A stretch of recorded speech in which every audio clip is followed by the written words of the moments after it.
What's going on, guys, and welcome back to another episode of Club and Country. This is episode number 45, and we start today's episode off by seeing Mitsuru Chalmers did indeed pick up an injury in the last game. He's going to be out for 5 days, which is a bit of a shame, but obviously as he's a third/fourth choice striker, it's not too much of a worry. But also we got some prize money for our progression in the Copa del Rey and the Europa League. Of course, we are into the Europa League knockout stages, which is incredible. We got £2 million for both of them. Very, very nicely indeed. That's together, not separately. We're not getting £4 million, unfortunately, but yeah, £1.9 million for the progress into the Europa League knockout stages, and I think it was £85 for the progress into the Copa del Rey round of 16. So very, very happy with that. Obviously, that's going to really help now as we are about to enter January in the next couple of in-game weeks. So really, really happy about that. Obviously, I don't predict us making too many signings. We might possibly pull off one or maybe two at the most, but for the most part, as you can see, we're on a fantastic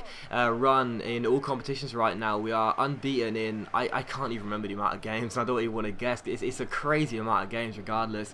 And in the league as well, we're currently sitting in the top 4. Absolutely crazy. Copa del Rey round of 16, Europa League knockout stages. It's been an incredible first half of the season as we are now entering the final game of December. I mean, all I can say really is that I never really predicted this, and I know last season I kept on saying, oh, we're not going to finish in Europa League, it won't happen, and of course we did. But I can't see us finishing in the top 4. But regardless of what happens, the first half of the season has been incredible. And for the first and only game of today's episode, we do take on Real Madrid here at El Sardinero in La Liga. And the first chance fell to Real Madrid, and the first goal was scored as well, just 4 minutes in. Sergio Aguero getting a goal, and it was just one of those where you can't make those sort of mistakes against a team like Real Madrid. I had the ball with Hector Bellerin, we were in control, and I passed it straight to a Real Madrid jersey, and eventually they worked their way inside, and the Argentine smashed it in at the near post. So Racing Santander 0, Real Madrid 1, and as soon as Real Madrid took the lead in this game, I just knew it was probably going to be game over, because I couldn't see us getting back into the game at all. Yes, we're on a very long unbeaten run, and yes, we've only lost here once this season at El Sardinero. Is it once or twice? I think it's just once. But regardless, I couldn't see us getting back into the game, to be honest. So 1-0 down, the Real Madrid went close a few minutes later, and just past half an hour mark, we did have our first chance of the game. Madrid against his former club, sliding it through towards Oliver Torres. He finds Ander Cape, who cuts past Sergio Ramos, but his strike is well saved by Keylor Navas, and the Costa Rican goalkeeper makes a very good save. From the corner, Ranieri Aguza swings the ball in, picks out Oliver Torres with a free header, but it's a bit of an obscure header, a bit of a diving header there by Oliver Torres, and it goes miles over the bar. So still 1-0, 10 minutes after the restart here in the second half. Rodriguez is on the ball for Real Madrid. That's not James Rodriguez, it's another Rodriguez, Jose Rodriguez I think it is. Eventually, after some nice passing, Bale finds Cristiano Ronaldo, who picks out the Colombian Falcao, who takes it around Marin Schwarzer way too easily, and Cristiano Ronaldo's shot goes just wide the post and behind for a goal kick. So still 1-0 to Real Madrid, and 15 minutes before the end here, you can see Real Madrid on the ball again. Marcelo finding Gareth Bale, and the former Spurs man sprints down his left hand side. He has the pace to beat Hector Bellerin, finds Rodriguez, back to Gareth Bale. The Welshman keeps on going, ends up swinging it across into the box, picks out Falcao, and Falcao makes it 2-0 to Real Madrid. So 2-0 to the away side, and to be honest, there are some games where we'll lose them with Racing Santander and we'll feel really hard done by, but this wasn't one of those games. Real Madrid were all over us really, and we just could not do anything. And directly from kickoff, this summed the game up. Ranieri Aguza,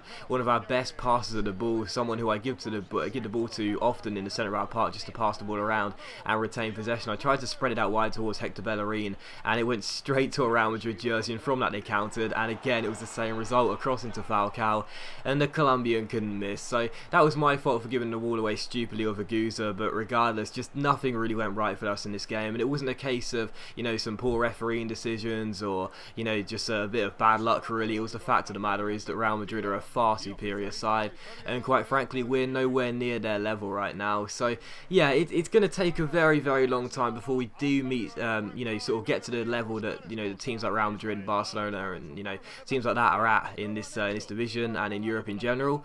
But it's one of those things. Our long unbeaten run does come to an end, but you have to expect that. I wish I could sit here and tell you that in this series we're going to win every single game 3 or 4-0, and in the next season or the season after that we'll be signing players like maybe like David De Gea, and I'm trying to think of really high potential players for Spain, Sergio Busquets, PK, the sort of players that are going to be 85 plus rated. But it's not going to work out that way. This is a very, very long road to glory project, and you need to bear that in mind. So Disappointed to lose the game heavily 3-0, but it was probably a fair result in the end, and that's just how it is. The long unbeaten streak comes to an end, and we just have to try and recover in the next game.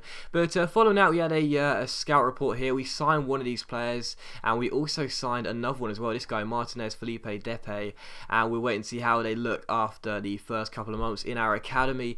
Our academy isn't looking that bad, to be honest. I mean, there are a couple of players in there that could definitely be good enough to meet the objectives we want of playing for Spain in the future, but some of the players are beginning to deteriorate in their stats already. As you can see, Paco Candela looks very good. A couple of the players we just signed look very good as well. But Myungju, Luis Francisco, looking quite average now. Rubinho still looks pretty decent, but yeah, there's a couple of players beginning to look a little bit worse than when we first saw them in the scout report, which is a shame, but as I mentioned before, that does happen. You know, players will begin to look a little bit worse in your academy over time, and it's just one of those things, really. But regardless, we still have a decent academy. We've got one player in our first team in Aguza who is definitely going to be good enough, or at least I would certainly think so, touch wood, in the future to be good enough for both this club and the country as well. And you know, it's only our first season using a 5-star experience and judgment scout, so I guess we kind of have to take that with a pinch of salt, really, knowing that this is our first season using the best scout available, and you know, we can't expect to sign every single fantastic youth player in this series in the first season, you know, using this scout. So there you go. Still, here is the squad report though. As you can see, a couple of players advancing and looking really nice. I'm still really disappointed about Ruben Blanco, but it's just one of those things. I did say I feel as though I might have made the wrong decision there with that goalkeeper, and it does look as though that might turn out to be the case. Obviously, you know, he's still in excellent form, and despite the fact he's not growing, he's still doing really well for us. But of course, the main point of this series is to have players grow, and when one player is in the form of his life and not growing in any stats at all, it's very, very disheartening. Still, following out, we put a bid in for Carlos Blanco at Juventus, the young centre-back who we had on loan in the first season. His contract's up at the end of the year, but he's under 23 years old, but regardless, I still hope we might be able to sign him for a relatively cheap deal. We also put in a pre-contract bid for Christian Porto as well, as he's only 24 and he's only on £3,000 a week, so I'm thinking about the squad depth for next year, whilst also keeping a wage budget low. And also look at the league table. Half the season has now gone, 19 games in. We are still in 4th place, 3 points clear of Moyes' men, Real Sociedad, who are in 5th, and we've only lost 3 times in those 19 games. And of course, for those to be away at Barcelona and Atletico Madrid, and also at home to Real Madrid, that's pretty impressive, isn't it? You know, you probably say those 3 are probably the 3 best sides in Spain, to be honest. So that's not bad at all. But still, I asked the board for £3 million after that, and as you'll see, they gave us 1.96. So that's not bad. The board have actually given us about £3 to £4 million total this year in terms of requested funds. That's a real surprise. I never would have seen that, but we'll take that. It's just under £2 million. It should help us sign 1 or 2 more players, and we'll definitely take that. Still, Bolivia came into us and said, would you manage our nation? Of course, we said no. And also Jose Pozo, he's unhappy. He wants to leave the club, and I said, okay, I'll put you on the loan list, and we'll let you go out, because he's gone to Barcelona B, and I didn't want to loan Jose Pozo out because it just seems like a waste. But he's unhappy, he's not getting much game time here, and he, you know, don't forget we did give him crucial first team player stats because that's the only way we could sign him, so it's not a real surprise.